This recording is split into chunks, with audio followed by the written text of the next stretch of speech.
खुशियाँ एक सीख और प्रेरणा देने वाली कहानी। आज की ये कहानी आपको प्रेरणा देने वाली कहानी तो है ही, मगर आप इस कहानी से मिलने वाली सीख को अगर अपने जीवन में अपना लें तो आपका जीवन पूरी तरह से बदल सकता है। तो सुनिए जीवन में बदलाव ला सकने वाली ये कहानी। एक नया नया शादीशुदा जोड़ा था। शादी होने के कुछ सालों तक उन दोनों के बीच सब ठीक चल रहा था। वे दोनों बहुत खुश थे, लेकिन जैसे जैसे समय बीतने लगा इन पति पत्नी के जीवन में खुशियां कम होने लगी और उनकी जगह झगड़े, निराशा और दुख ने ले ली। पति पत्नी एक दूसरे से काफी ज्यादा प्रेम करते थे, इसलिए वे चाहते थे कि उनका जीवन फिर से पहले की तरह खुशियों से भर जाए। दोनों अपना जीवन पहले की तरह बनाने के लिए कोशिश करने लगे, लेकिन उनकी बहुत कोशिशों के बावजूद उनका जीवन वैसा नहीं हो पा रहा था जैसा वो चाहते थे। जब ज्यादा बड़ा बदलाव नजर नहीं आया तो दोनों ने एक सिद्ध स्वामी जी के पास जाकर इस समस्या का समाधान पाने का फैसला लिया। वे स्वामी जी के पास पहुंचे और उन्हें अपनी समस्या के बारे में विस्तार से बताया। उनकी बात अच्छे से सुनने और समझने के बाद स्वामी जी ने उन्हें एक उपाय बताते हुए कहा कि अगर आप दोनों किसी ऐसे जोड़े को खोज लेते हो जो पूरी तरह से खुश है, तो उसके कपड़े का एक टुकड़ा ले लेना। बस उसी दिन से आपका जीवन बदल जाएगा और आपको वैसा जीवन मिलेगा जैसा आप चाहते हैं। पति पत्नी इस उपाय को सुनकर खुश हो गए। उन्हें लगा ये अच्छा है, क्योंकि उन्हें ऐसे जोड़े को तलाश करने में ज्यादा समय नहीं लगेगा जो पूरी तरह खुश हो, और इसी बहाने उन्हें थोड़ा घूमने का भी मौका मिल जाएगा। इस जोड़े ने सोचा, सबसे ज्यादा सुखी जोड़ा वही हो सकता है जिनके पास धन दौलत की कमी ना हो। इसलिए उन्होंने सबसे पहले अपने राजा और रानी को मिलकर उनसे पूछना बेहतर समझा कि क्या वो पूरी तरह से भी खुश हैं या नहीं। दोनों ने किसी तरह राजा और रानी को एक बार उनसे मिलने के लिए मना लिया। जब वे दोनों राजा रानी को मिलने गए तो उनका काफी अच्छे से स्वागत किया गया और खाने पीने को भी अच्छे से अच्छा खाना खिलाया गया।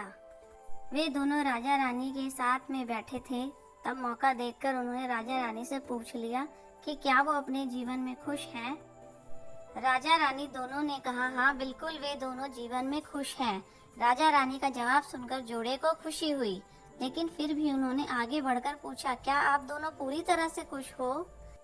यह सवाल सुनकर राजा रानी के चेहरे पर थोड़ी सी उदासी छा गई।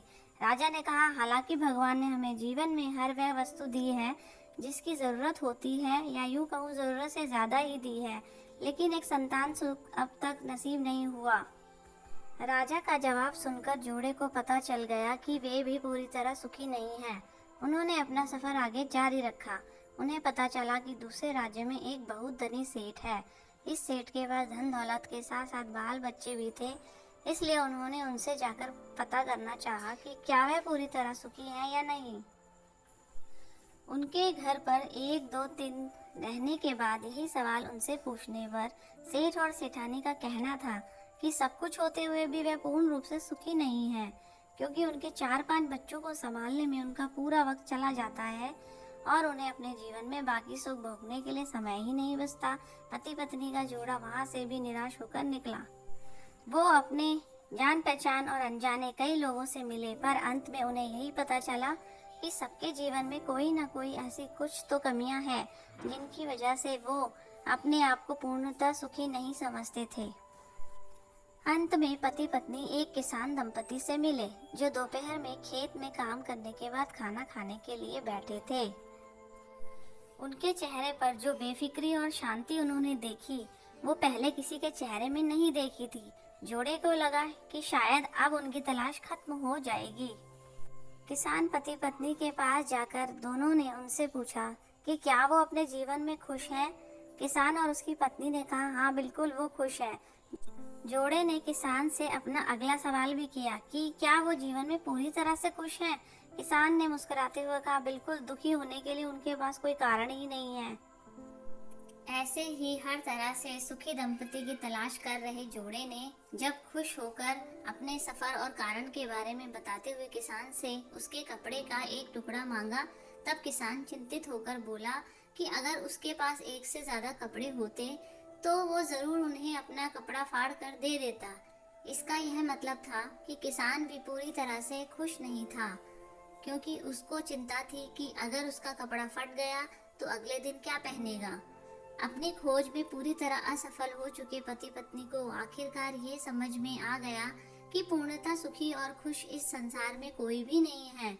ये हमारे विचार ही होते हैं जो हमें किसी वस्तु को लेकर सुखी या दुखी, खुश या नाखुश करते हैं। जैसे कि संतान ना होना किसी को दुखी करता है, तो किसी को संतान है और वो शरारत करते हैं, ये विचार दुखी करते हैं। किसी को कम धन होना दुखी करता है, तो किसी को ज्यादा धन कोई चुरा ना ले, ये विचार दुखी करते हैं। इस कहानी से यह निष्कर्ष निकलता है कि आप कितने खुश या सुखी हो सकते हैं, ये पूरी तरह आप ही के हाथों में है।